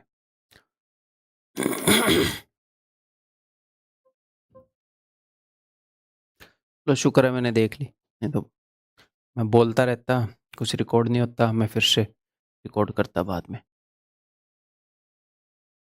चलिए, two positive integers differ by 8, इनके बीच का डिफरेंस 8 है, and their reciprocals differ by. तो पिछले क्वेश्चन में रेसिप्रोकल्स का सम था, अब की बार रेसिप्रोकल का डिफरेंस है। अगर मैं उन नंबर्स को ए और बी मान लूं तो इनके रेसिप्रोकल यानी कि पारस्परिक व्युत्क्रम का डिफरेंस क्या हो जाएगा? बी माइनस ए बटे में ए इंटू बी। यानी कि ऊपर है डिफरेंस ऑफ नंबर्स और नीचे है प्रोडक्ट ऑफ नंबर्स। तो इसने क्या बताया है? Two positive integer differ by 8 and their reciprocals differ by, यानी कि उसने रेसिप्रोकल्स का डिफरेंस बताया है जो कि है 2/45, जो कि क्या होता है? डिफरेंस ऑफ नंबर्स बटे में प्रोडक्ट ऑफ नंबर्स। और नंबर्स का डिफरेंस उसने क्या बता रखा है? उसने बता रखा है 8, 8 बटे प्रोडक्ट ऑफ नंबर्स। 2 चौके 8, इधर आएगा प्रोडक्ट, तो product of numbers is equal to 180 and difference of numbers is equal to 8। तो 180 किन्हीं दो नंबर का प्रोडक्ट है और उनका डिफरेंस 8 है। तो 180 को ऐसे दो नंबर में तोड़ दो जिनका डिफरेंस 8 हो। साफ साफ दिख रहा है 18 और 10। अदरवाइज ये मैं तोड़ना भी आपको बताऊंगा आगे, बट ये साफ साफ दिख रहा है 18 और 10। ठीक है, तो उन नंबर में से एक नंबर 18 है, एक 10 है। Then which of the following can possibly be one of these integers? 18, option D. ठीक, तो ये कुछ ऐसे क्वेश्चन है, इनमें जैसे मैंने परफेक्ट स्क्वायर वाले में आपको कंसेप्ट बताया है, कुछ में मैं कुछ कंसेप्ट भी बता सकता हूँ, कुछ ऐसे रैंडम भी हैं, आगे और भी रैंडम आएंगे। तो ये नहीं सोचना है कि ये मुझे कैसे पता चलेगा, विद प्रैक्टिस धीरे धीरे चीजें पता चलती हैं। ओके।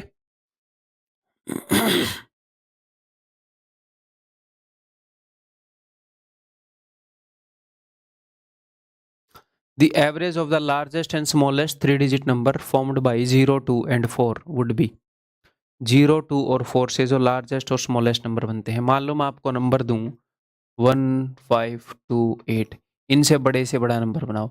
अगर आपको बड़े से बड़ा नंबर बनाना है तो हमेशा आप क्या करोगे, सबसे बड़े वाले को पहले लिखोगे, फिर उससे छोटा, फिर उससे छोटा, फिर उससे छोटा। सर ऐसे क्यों? क्योंकि सबसे बड़ी वाली पोजीशन सबसे बड़ी है, ये थाउजेंड्स प्लेस है, ये हंड्रेड्स प्लेस है।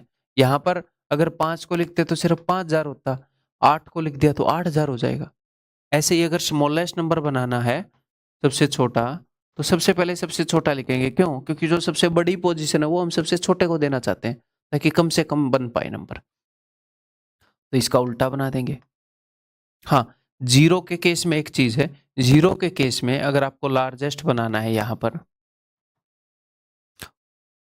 तो आप क्या करोगे, सबसे पहले बड़े वाला नंबर लोगे 4, फिर उससे छोटे वाला नंबर 2, फिर उससे छोटे वाला नंबर 0। क्लियर? 420 बड़े से बड़ा 3 डिजिट का नंबर बनेगा। लेकिन अगर आपको जब स्मॉलेस्ट बनाना है तो आप ऐसे नहीं कर सकते कि 0, 2 और 4। क्यों? क्योंकि ये 2 डिजिट का बन जाएगा। तो 0 के केस में सबसे पहले वाला प्लेस है वो 0 को छोड़कर जो स्मॉलेस्ट है उसको देना पड़ता है, यानी कि 2 को, फिर 0 को जगह देंगे और फिर 4।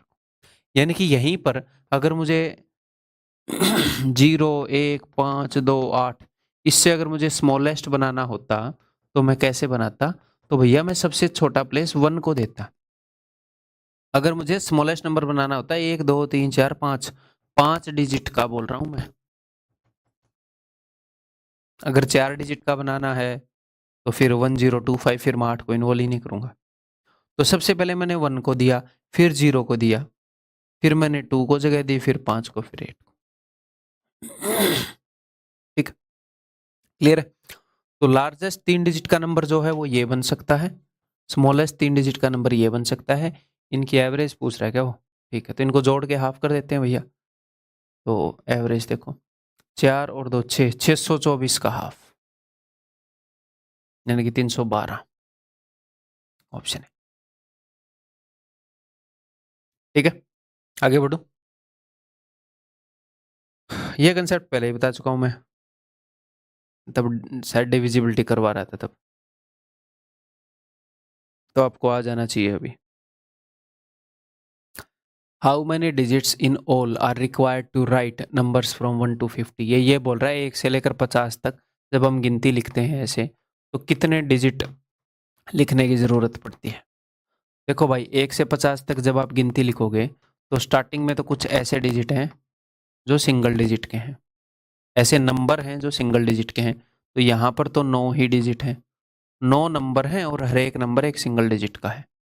लेकिन इसके बाद जब आप गिनती लिखना स्टार्ट करते हो तो हर एक नंबर के अंदर 2-2 डिजिट होते हैं। तो आपको ये देखना पड़ेगा कि यहाँ से लेकर यहाँ तक कितने नंबर हैं। तो 50 में से 10 मत घटाना, 50 में से 9 घटाना, 41 नंबर्स हैं। 41 इंटू 2, 84 डिजिट्स हैं। तो टोटल कितने डिजिट होंगे भैया? 93 डिजिट हो जाएंगे। क्या गड़बड़ कर दिया भाई? कुल कितने अंक? How many digits in all? 1 to 50, चाहे 82 होएगा ना, 84 कर दिया मैंने। 91 डिजिट हो गए। ओके, क्लियर है? अगर यहीं पर वो ये पूछ ले कि 1 से लेकर 500 तक लिखने में कितनी डिजिट्स की जरूरत पड़ती है,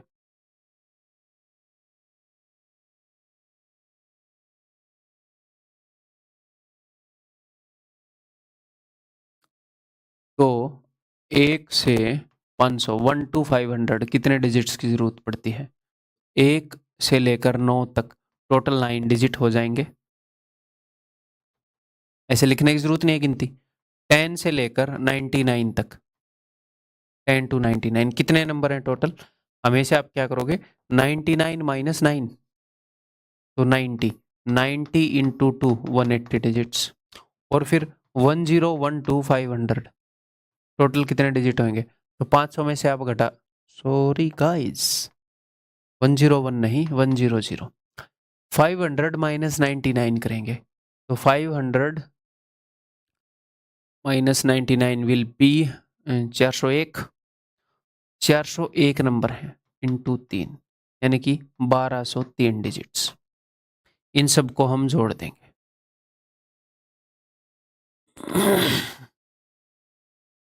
ऐसे आपका उत्तर हो जाएगा 1383 और 9 1392। ठीक, क्लियर है?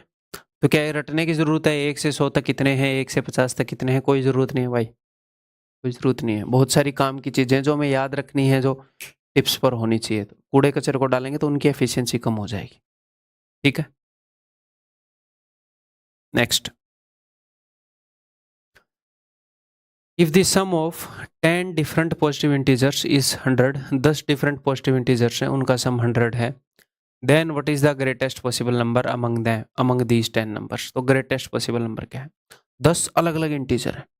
ठीक है, एक नंबर हमें बड़े से बड़ा बनाना है। मान लो ये लार्जेस्ट नंबर है, इसके अलावा और भी नंबर हैं, एक नंबर ये लार्जेस्ट है, इनका सम फिक्स है 100 ही है, तो लार्जेस्ट नंबर की वैल्यू क्या होगी? तो बाकी नंबर को हम छोटे से छोटा वैल्यू देने की कोशिश करेंगे ना, तो इसीलिए मैं क्या करूंगा, मैं छोटी से छोटी वैल्यू दूंगा हर एक नंबर को। इसने क्या बोला है, पॉजिटिव इंटीजर्स, तो 0 से स्टार्ट नहीं हो सकते, 1 से स्टार्ट होंगे। तो पहला नंबर 1 है, दूसरा नंबर भी मैं 1 ही मानता, लेकिन इसने बोल दिया डिफरेंट, अलग अलग है, तो फिर मैं 2 मान लूंगा।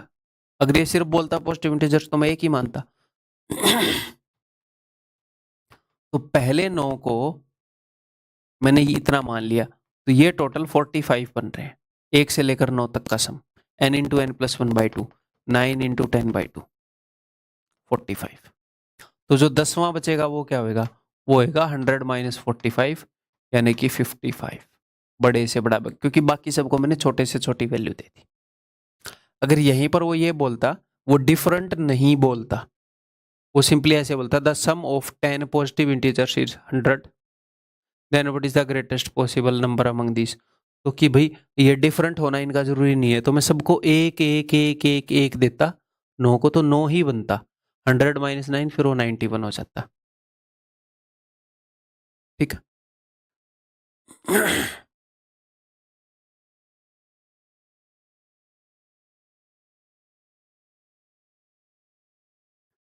Consider the multiplication in decimal notation. ये कहना चाह रहा है कि भैया 999 और ABC इनकी गुणा हुई है और नीचे ये उत्तर आया है, तो इसके लिए मैं सिंपली आपको 999 की गुणा बता देता हूँ कैसे होती है। वही ये पूछना चाह रहा था। अपने SSC में इस टाइप का क्वेश्चन नहीं आया है, CDS में आया है, बट कुछ ऐसे कंसेप्ट है जो हमें पता होने चाहिए, उससे रिलेवेंट है, इसलिए मैं करवा रहा हूँ। देखो, अगर मान लो कोई भी नंबर है 387, उसको मैं 999 से गुणा करवा रहा हूँ, तो क्या करेंगे, 387 को एक कम करके लिखेंगे 386, फिर मैं 9 में से 3 गया 6, 9 में से घटाऊंगा इन डिजिट को, 9 में से 8 गया 1, 9 में से 6 गया 3, ये उत्तर है। कोई भी नंबर ले लो, 512 को मैं 999 से गुणा करूंगा, 512 से एक कम लिख दो 511, 9 में से 5 गया 4, 9 में से 1 गया 8, 9 में से 1 गया 8, ये उत्तर है। क्लियर है? कोई भी नंबर हो, 703 999 से गुणा करूंगा, इससे एक कम लिखूंगा 702, 9 में से 7 गया 2, 9 में से 0 गया 9, 9 में से 2 गया 7, ये आंसर। ऐसा ही उसने वहां पर किया है। उसने क्या किया है, उसने ABC को 999 से गुणा किया है, और ये बोल रहा है यहां पर कुछ आया और एंड में आया 132।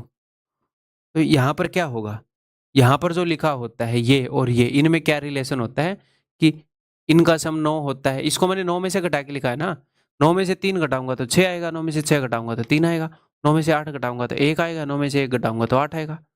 तो ऐसे राइट से स्टार्ट होंगे। 2 को घटा रहे हो तो यहाँ लिखोगे, 3 को घटा रहे हो तो यहाँ लिखोगे, ऐसे मत कर देना 2 को घटा के यहाँ लिख रहे हो। आपको ध्यान हो 9 में से 3 घटाया सबसे पहले लिखा है, दूसरे वाले को घटाया दूसरे पे लिखा है, तीसरे वाले को घटाया तीसरे पे लिखा है। तो 9 में से 2 गए 7, 9 में से 3 गए 6, 9 में से 1 गया 8, 867 आया यहाँ पर। यहाँ पर मैं जो भी नंबर लिखता था वो ऊपर वाले से एक कम लिखता था। 387 से एक कम 386, 512 से एक कम 511, 703 से एक कम 702। तो ये 867 इससे एक कम होगा, यानी कि ये वाला नंबर होएगा 868। ए बी सी की वैल्यू मिल गई और ये क्या था, डी ई एफ की वैल्यू मिल गई, सब कुछ मिल गया आपको। जो भी पूछ रहा बता देते हैं, A B C D E F की value, A B C D E F 868 867, option D. यही चीज 2 डिजिट पर भी लागू होती है कि अगर आप 87 को 99 से मल्टीप्लाई कर रहे हो, 87 में से एक कम करो 86, 9 में से 8 गया 1, 9 में से 6 गए 3। 4 डिजिट पर भी लागू होगी, 7182 को 9999 से मल्टीप्लाई कर रहे हो तो 7181, एक कम लिखा, 9 में से 7 गए 2, 9 में से 1 गए 8, 9 में से 8 गए 1, 9 में से 1 गए 8।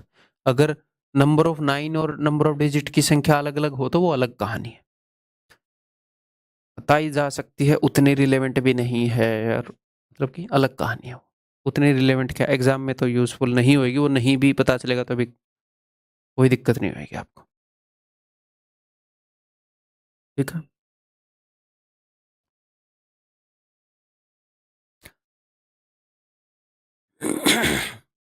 What are the last 3 digits of this multiplication. तो अगर वो सिर्फ लास्ट डिजिट पूछता तो मैं सिर्फ लास्ट डिजिट को मल्टीप्लाई करता, 6 कम 6, लास्ट डिजिट क्या होता 6।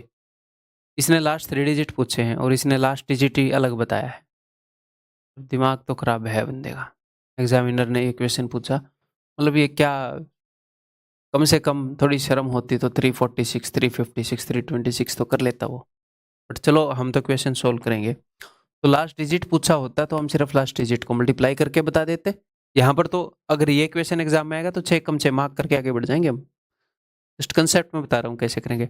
लास्ट 2 डिजिट पूछता तो सिर्फ लास्ट 2 डिजिट में हम इंटरेस्टेड रहते हैं, ऐसे लास्ट 2 डिजिट उठाते 21 और 56, और क्या करते देखो 6 कम 6, 6 दूनी 12, 12 का 2 लिखते 1 नहीं लिखते, यहाँ पर क्रॉस आएगा, 5 एकम 5, इससे आगे नहीं बढ़ते, लास्ट के 2 डिजिट तक इंटरेस्टेड है हम, ये आएगा 76, ठीक है। लास्ट के 3 डिजिट पूछ रहा है तो हम लास्ट के 3 डिजिट में इंटरेस्टेड होते हैं, 321 एंड 456। 6 एकम 6, 6 दूनी 12, 1 कैरी, 6 3 18 और 1 19, आगे नहीं लिखूंगा मैं, काटा। अब मैं 5 से मल्टीप्लाई कर रहा हूँ, 5 एकम 5, 5 दूनी 10, 0, आगे मैं नहीं जाऊंगा, 3 तक आ गया, 4 एकम 4, दैट्स इट, 6 7 376। अदरवाइज ये यूनिट डिजिट से भी हो रहा है, ठीक है। ये बताओ भाई, tell me this, tell me, A student was asked to divide a number by 6 and add 12 to the quotient। एक स्टूडेंट को बोला था कि एक नंबर को 6 से डिवाइड कर दो, तो उस नंबर को 6 से डिवाइड कर दिया और फिर बोला इसमें 12 ऐड कर दो, ठीक है। He however first added 12 to the number, लेकिन उस भाई ने क्या किया, उसने नंबर के अंदर 12 ऐड कर दिया पहले और फिर 6 से डिवाइड कर दिया, है ना, एंड देन डिवाइडेड बाई 6। तो ये क्या होएगा, इसको अगर आप सोल्व करोगे तो ये होएगा n/6 प्लस 12/6 यानी कि 2। पहले उसने नंबर को 6 से, मतलब नॉर्मली उसको करना ये चाहिए था कि नंबर को 6 से डिवाइड किया और 12 जोड़ दे, नॉर्मली हमें ये सिचुएशन चाहिए थी, पर उसने क्या किया, 12 जोड़कर 6 से डिवाइड कर दिया, उसने हमें इस सिचुएशन में लाकर खड़ा कर दिया। यह है n/6 प्लस 2, यह है n/6 प्लस 12। हमें जो सिचुएशन चाहिए थी वो इससे 10 बड़ी है, दिख रही है कि नहीं, यहाँ पर भी n/6 है, यहाँ पर भी n/6 है, यहाँ पर 2 है, यहाँ पर 12। तो हम जिस सिचुएशन में होने चाहिए थे उससे 10 कम खड़े हैं आज, या तो ये बताकर ये पूछ लेता है कई बार, या ये बता के, and then divided by 6 getting 112 as answer. तो ये 112 है, तो वो इससे 10 बड़ा 122 हो जाएगा।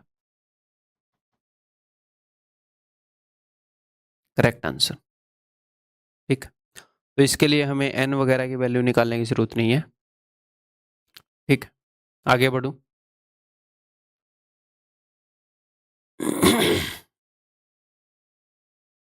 n is equal to this, then what is the sum of digits of n। तो n का सम ऑफ डिजिट क्या है? ठीक है जी, करते हैं।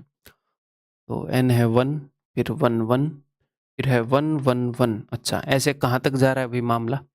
ऐसे जा रहा है 1 2 3 4 5 6 7 8 9। तो ऐसे 1 2 3 4 5 6 7 8 9। देखो, पहले 1 1 था, फिर 2 1 थे, फिर 3 1 थे, फिर 4 1, फिर 5 1, फिर 6 1, ऐसे करके 9 1। तो टोटल यहाँ पर कितने 1 होंगे? 9। टोटल 9 नंबर ऐसे लिखे हुए हैं, हर एक में 1 है। फिर यहाँ एक नंबर कम हो गया, यहाँ पर कितने होंगे? 8, फिर 7, फिर 6, फिर 5, फिर 4, फिर 3, फिर 2, फिर 1। इनका सम ये बनेगा। तो what is the sum of digit? तो आपको सम ऑफ डिजिट निकालना है किसका? 1 + 2 + 3 ऐसे 9 तक। ये सिंप्लीफिकेशन में मैं ये बताता हूँ। ये क्या है? ये है सिग्मा 9। 9 × 10/2 45। तो क्या सर, अब हम आगे से याद रखेंगे कि जब भी एंड वाले में 9 1 होंगे तो सिग्मा 9 कर दो, 8 होंगे तो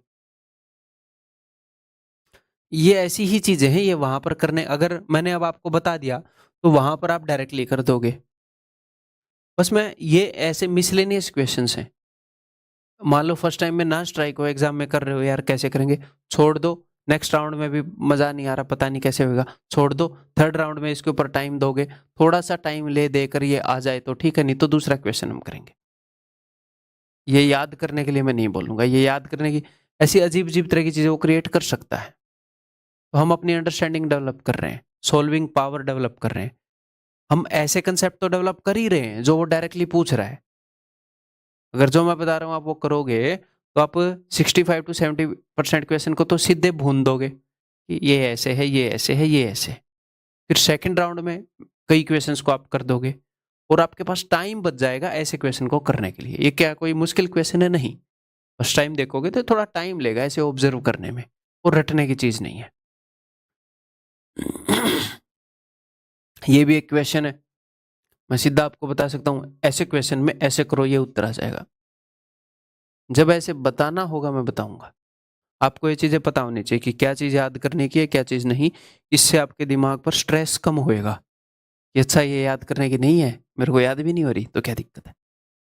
ठीक, देखो, if the sum of the digits of a number, एक नंबर है 10⁻n - 1, where n is a natural number, जहां पर n जो है एक नेचुरल नंबर है, धन पूर्णांक है, हालांकि प्राकृतिक संख्या होनी चाहिए थी, बट चलो ठीक है।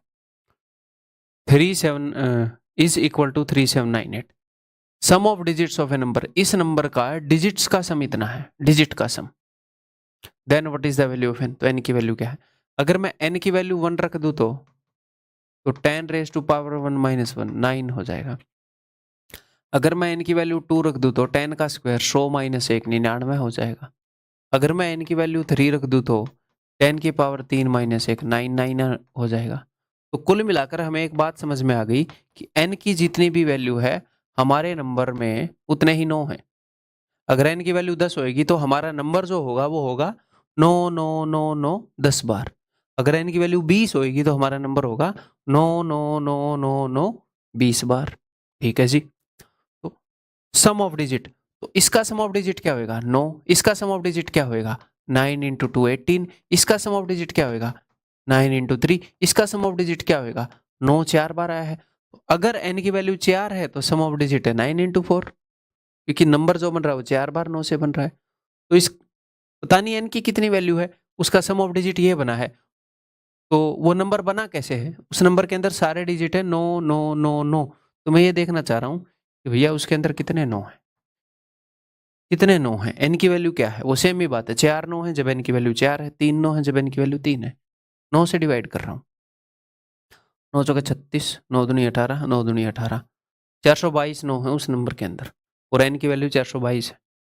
तो क्या हम ऐसे क्वेश्चन में रटेंगे? नहीं भाई, फिर इसी ऐसा ही कुछ और क्वेश्चन बना देगा एग्जामिनर। तो हमें ये कला आनी चाहिए ऐसे ऑब्जर्व करने की, ऐसे लिख के करें और अच्छा ये ऐसे होगा, अच्छा ये ऐसे होगा उत्तर। ये प्रैक्टिस से जब हमारे कंसेप्ट स्ट्रॉन्ग होंगे, हैं? तो ये क्वेश्चन ऐसे हैं कि टाइम लेकर भी हम कर दें तो कोई दिक्कत नहीं है, रटने की ज़रूरत नहीं है। और हर टॉपिक में ऐसे क्वेश्चन है।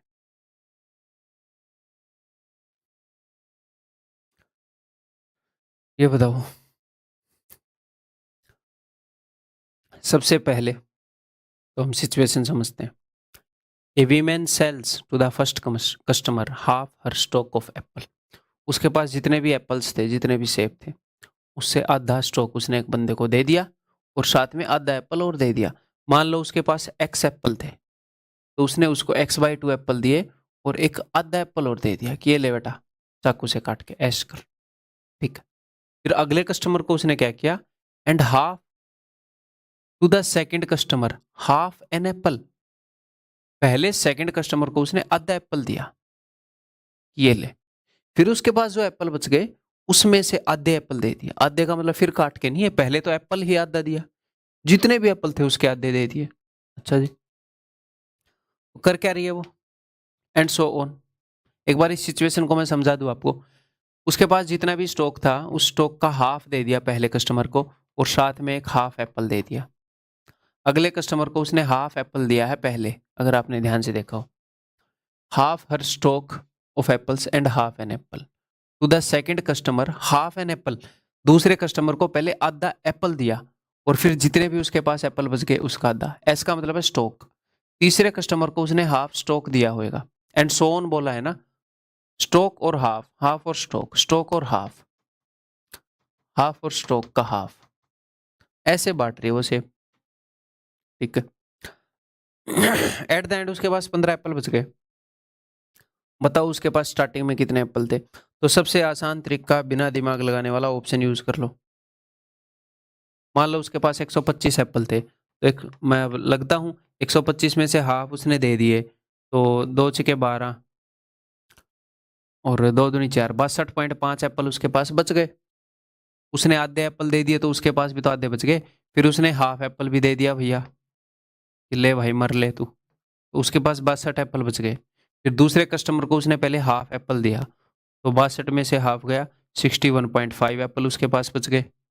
फिर जितने भी उसके पास एप्पल बच गए उसमें से मैं सिर्फ इसमें इंटरेस्टेड हूँ कि उसके पास कितने बचे, एंड में उसके पास कितने बचे ये बता रहे हो। तो उसने उस कस्टमर को हाफ दे दिया, उसके पास भी हाफ बच गया, इसका हाफ, तो ये कैलकुलेटिव हो गया ना। 61.5 का हाफ। मत करो इस ऑप्शन को चेक। ठीक है। ऐसे क्वेश्चन में हम कैसे ऑप्शन को चेक करेंगे, जो इतना ओवर कैलकुलेटिव नहीं हो रहा, जो इजीली चेक हो रहा है। तो 125 को चेक मत करो। फिर मैं चेक कर रहा हूँ 250 को, 255 को भी नहीं करूंगा। ऑड नंबर एटलीस्ट इवन तो है, एक बार तो हाफ करने में मजा आएगा। ठीक है। मैं ऑप्शन चेक करके ही बताता हूँ। पहले तो पहले 250 एप्पल थे। उसने कस्टमर को हाफ दे दिए तो उसके पास भी हाफ बच गए। 125 उसने कस्टमर को दे दिए, 125 उसके पास बच गए। हम इंटरेस्टेड हैं उसके पास कितने बच गए में। ठीक है। उसने 125 कस्टमर को दे दिए, ये वाला काम हो गया। फिर उसने आधा एप्पल और दिया कस्टमर को, उसके पास बच गए भाई साहब 124.5 एप्पल। फिर अगले कस्टमर में पहले उसने हाफ एप्पल दिया है, तो ये हाफ एप्पल उसने कस्टमर को दे दिया, उसके पास बच गए 124। इसमें से उसने हाफ उस कस्टमर को दिए हैं, तो 124 का हाफ 62 कस्टमर को दे दिए, 62 उसके पास बच गए। यहां तक पहुंच गए। फिर उसने हाफ स्टॉक कस्टमर को दिया है, इसका हाफ 31 उसने कस्टमर को दे दिया, 31 उसके पास बच गए। ठीक, ये काम भी हो गया। अब उसने हाफ एप्पल और दे दिया कस्टमर को, तो इसमें से हाफ एप्पल उसने कस्टमर को दे दिया, उसके पास बच गए 30.5 एप्पल। ये काम भी हो गया। अब आगे बढ़ते हैं। हाफ एप्पल उसने कस्टमर को दे दिया, तो इसमें से हाफ एप्पल उसने कस्टमर को दे दिया, उसके पास बच गए 30 एप्पल। और फिर उसने जितने भी उसके पास बचे थे उसमें से आधे फिर कस्टमर को दे दिए, तो 15 उसने कस्टमर को दे दिए, 15 उसके पास बच गए, यानी कि यही वाला ऑप्शन है। ठीक है। तो क्या ये क्वेश्चन कॉम्प्लिकेटेड है, इजी है? कॉम्प्लिकेटेड है ये। कॉम्प्लिकेटेड कैसे है? क्योंकि half stock half Apple, half Apple half stock, ऐसे मतलब आगे पीछे कर रखा है इसमें। टेंशन नहीं लेनी, आपके दिमाग की नसों को टाइट कर रहा है इक्वेशन, तो बिल्कुल नेचुरल है, जोर लगता है इसको सोचने में। ठीक है भाई, अभी अगर आप इसको पॉज करके समझना चाहोगे तो बिल्कुल नेचुरल है। ऑलमोस्ट 99% बच्चे इसको पॉज करके सोचेंगे, खुद समझेंगे। तो एक बार पॉज करके सोच समझ लो, फिर मैं आपको दूसरा तरीका बताता हूँ। अब देखो, दूसरा तरीका होता है इस तरह के क्वेश्चंस में पीछे से ट्रेवल करना। पीछे से ट्रेवल करने का क्या मतलब है? क्योंकि उसने जो हमें इन्फॉर्मेशन दी है वो बिल्कुल एंड की इन्फॉर्मेशन दी है कि उसके पास इतने एप्पल बच गए, एंड में उसके पास 15 एप्पल बच गए। तो मैं उल्टा चलूंगा।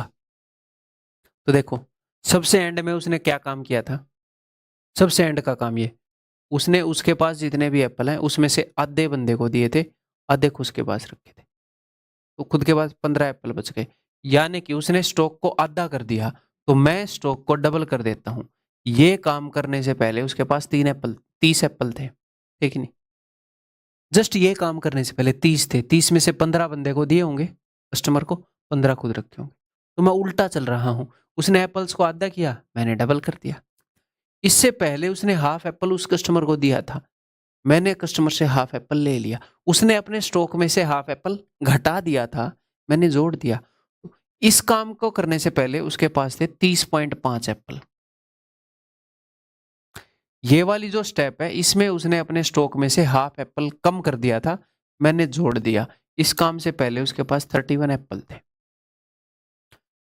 यहां पर उसने अपने स्टॉक को हाफ कर दिया था, मैंने डबल कर दिया। यहां पर उसने अपने स्टॉक को हाफ किया था, मैंने फिर डबल कर दिया।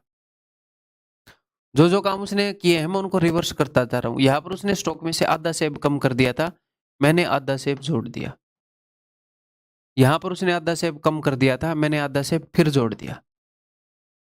यहां पर उसने अपने स्टॉक को हाफ कर दिया था, मैंने उसके स्टॉक को डबल कर दिया, और मैं वहीं पर पहुंच गया जहां से वो स्टार्ट हुई थी।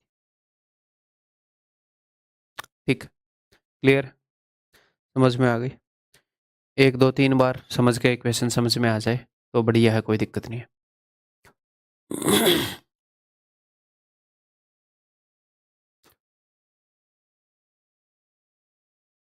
Each member of a club contributes as much rupees and as much paise as the number of members of the club. If the total contribution is rupees 2525। देखो, मान लो एक्स मेंबर है क्लब में, member कितने हैं? X. तो रुपए कितने दिए? एक्स, हर एक मेंबर ने। पैसे कितने दिए? एक्स। यही इसने बोला कि क्लब में जितने मेंबर हैं हर एक मेंबर ने उतने ही रुपए दिए, उतने ही पैसे दिए, तो टोटल इतने रुपए हो गए। तो ठीक है, इक्वेट कर देते हैं इन दोनों चीजों को। तो यहां पर टोटल कितने रुपए हुए? देखो, ये तो रुपए हैं, ये पैसे, मैं हर एक चीज को पैसों में कन्वर्ट करना चाह रहा हूं, तो ये हो गए 100x पैसे। अगर 5 रुपए हैं तो 500 पैसे हो गए ना, 100x पैसे, और यहाँ पर है x पैसे। तो हर एक मेंबर ने कितने पैसे दिए हैं? हर एक मेंबर ने 100x प्लस x, 101, 101 x पैसे हर एक मेंबर ने। और मेंबर कितने हैं? एक्स मेंबर है। टोटल इतने पैसे दिए हैं इन लोगों ने, और टोटल कितने पैसे हो गए? उतने हो गए भैया। उनको भी पैसों में कन्वर्ट कर लो, वो रुपए है ना, 100 से गुणा करके। मेंबर्स ने जो पैसे दिए हैं वो ये हैं, एक मेंबर ने एक्स रुपीज यानी कि 100x पैसे और एक्स पैसे, 100x प्लस एक्स, 101 एक्स पैसे दिए हैं, और एक्स मेंबर है, टोटल इतने पैसे बने, और ये टोटल इतने पैसे बने। काटा पीटी कर लें। 101 से अगर इसको डिवाइड करेंगे, अगर इसको आप 25 से डिवाइड करोगे, 101 से कैसे डिवाइड करें भाई? 2525 101। वैसे तो आपको पता होगा, ये मैंने नंबर सिस्टम में पहले बताया था, मुझे पता है ये कितने पर जाएगा, कि a b is equal to a b into 101, divisibility में बताया था, है ना? बट चलो ठीक है, 101 दूनी 202, 50, यहाँ पर आ जाएगा 5, तो 101 5 505। ठीक है, ऐसे भी निकालोगे तो कोई दिक्कत नहीं है। तो 101 से 25 पर कट जाएगा। ठीक है, यहां पर आ गया x square is equal to 2500, therefore x is equal to 50, number of members is equal to 50। एक और काम आप कर सकते हो, यहां पर आप ऑप्शन से भी देख सकते हो। पहले इजी ऑप्शंस को चेक कर सकते हो कि 60 मेंबर है, हर एक मेंबर 60 रुपए 60 पैसे दे रहा है, क्या इतने बन रहे हैं कि नहीं, क्या उतने बन रहे हैं कि नहीं, ऐसे ही प्रोसीड कर सकते हो।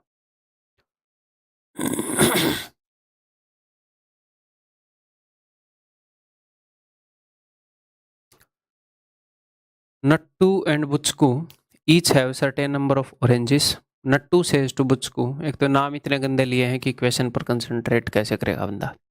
Nattu and Buchku, Nattu says to Buchku, Nattu ने बुचकू को बोला,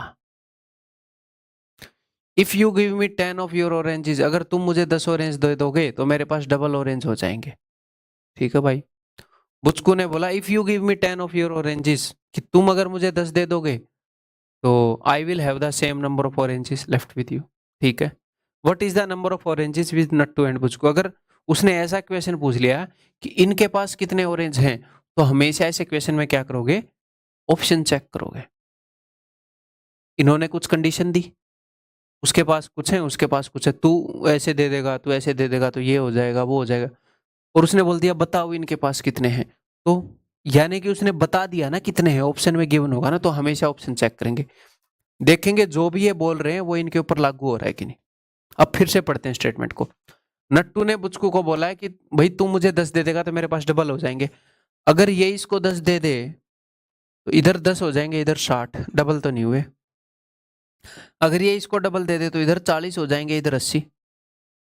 ये इसको 10 दे दे तो हाँ डबल तो हो गए। अब दूसरी कंडीशन चेक कर रहा हूँ, उसने बोला था अगर तू वापिस मुझे 10 दे देगा, यानी कि अगर तू मुझे 10 दे देगा, वापिस नहीं, अगर तू मुझे 10 दे देगा तो दोनों के बराबर हो जाएंगे।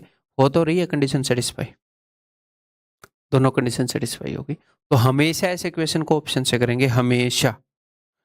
अगर वो कुछ ऐसा कर दे कि हम ऑप्शन को यूज ना कर पाए, नट्टू और बुचकू के ऑरेंजेस का जो सम है उसको 9 से डिवाइड करने पर क्या रिमाइंडर आएगा, 7 से डिवाइड करने पर क्या रिमाइंडर आएगा, तो हम ऑप्शन यूज नहीं कर पाएंगे, देन हम इक्वेशन बनाकर कर लेंगे। मान लो नट्टू के पास एन ऑरेंज है, बुचकू के पास बी ऑरेंज है, तो उसने क्या बोला है, नट्टू ने बोला है अगर तुम मुझे 10 ऑरेंज दे दोगे, तो 10 ऑरेंज अगर ये इसे दे देगा तो इसके पास हो जाएंगे n+10 और इसके पास हो जाएंगे b-10। तो इसने बोला था मेरे पास डबल ऑरेंज हो जाएंगे तुमसे, यानी कि इसके पास ऑरेंज है वो इससे डबल है। इसने बोला था कि अगर भाई तुम मुझे 10 दे देगा तो फिर इसके पास हो जाएंगे b+10, इसके 10 ऑरेंज घट जाएंगे n-10, तो हमारे दोनों के बराबर हो जाएंगे। ठीक है जी, तो n is equal to b+20, है ना। इस 10 को उधर ले जाऊं, n की जगह b+20 रख दो यहाँ पर अगर मैं रख दूं b+20 तो यहाँ पर भी b की फॉर्म में है, यहाँ पर भी b की फॉर्म में, काट पीट कर b की वैल्यू आप निकाल ही लोगे ना। तो इन केस अगर हम ऑप्शन यूज ना कर पाए तो हम ऐसे करेंगे। ठीक है, नेक्स्ट लास्ट के 2 क्वेश्चन बचे हैं भाई।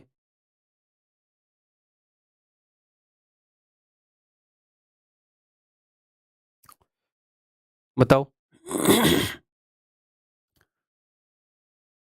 The sum of 3 positive numbers is 18 and their product is 162। ठीक है, 3 पॉजिटिव नंबर हैं, उनका सम है भैया 18, उनका प्रोडक्ट जो है दैट इज इक्वल टू 162।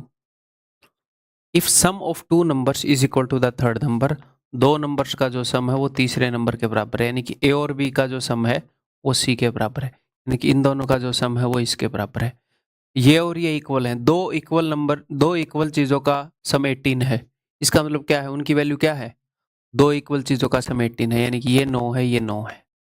अच्छा जी, तो यानी कि सी की वैल्यू 9 है, अगर सी की वैल्यू 9 है तो 9 से कितने पर जाएगा, 18 पर, यानी कि a into b is equal to 18। A और बी का प्रोडक्ट तो 18 है और सम है 9, ऐसे 2 नंबर जिनका प्रोडक्ट 18 हो और सम 9, हमेशा प्रोडक्ट को तोड़ते हैं ऐसे केस में। 18 को ऐसे 2 नंबर में तोड़ो जिनका सम 9 हो, 6 3 18, ए और बी में से एक 6 है, एक 18 है।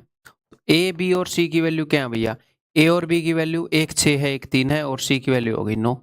क्या पूछा है, सम ऑफ स्क्वायर्स, 6 का स्क्वायर 36, 3 का स्क्वायर 9, 9 का स्क्वायर 81, 126। ठीक है, ये मैंने कैसे जोड़ा, 81 और 9 90 बन गया। अब 90 मैंने इससे 10 छीन को इसको दे दिया, 100 बन गया, 26 बन गया, 126। ठीक है, next, the sum of squares of 3 positive integers, 3 positive integers के स्क्वायर्स का सम।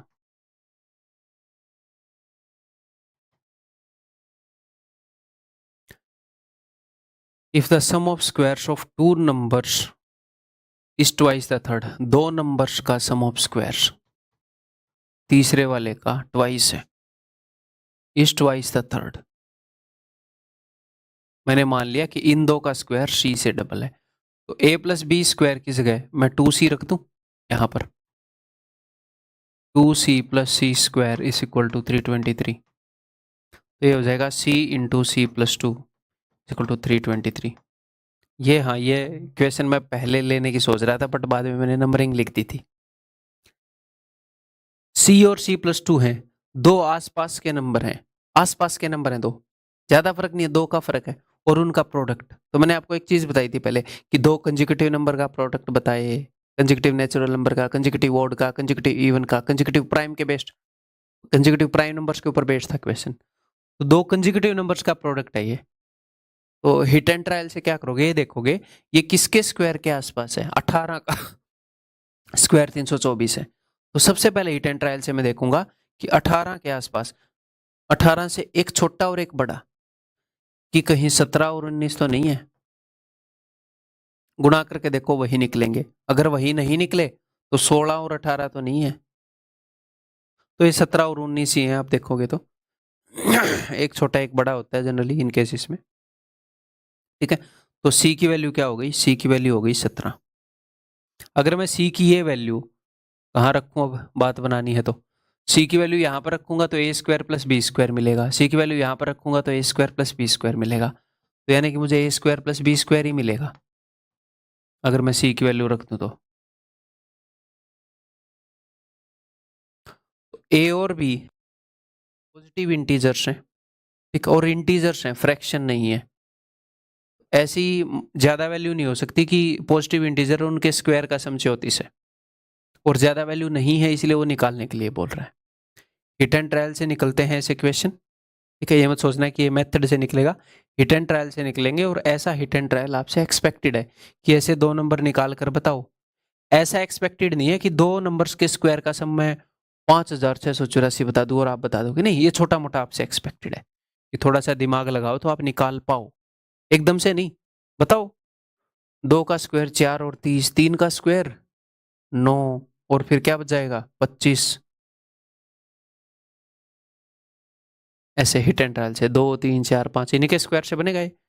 6 का स्क्वायर तो इससे बड़ा हो जाएगा। तो इतना छोटा मोटा हिट एंड ट्रायल एक्सपेक्टेड है। ठीक है, तो भैया ए और बी में से एक की वैल्यू 3 हो गई, एक की 5 हो गई, और सी की वैल्यू हो गई 17। वो क्या पूछ रहा है हमसे,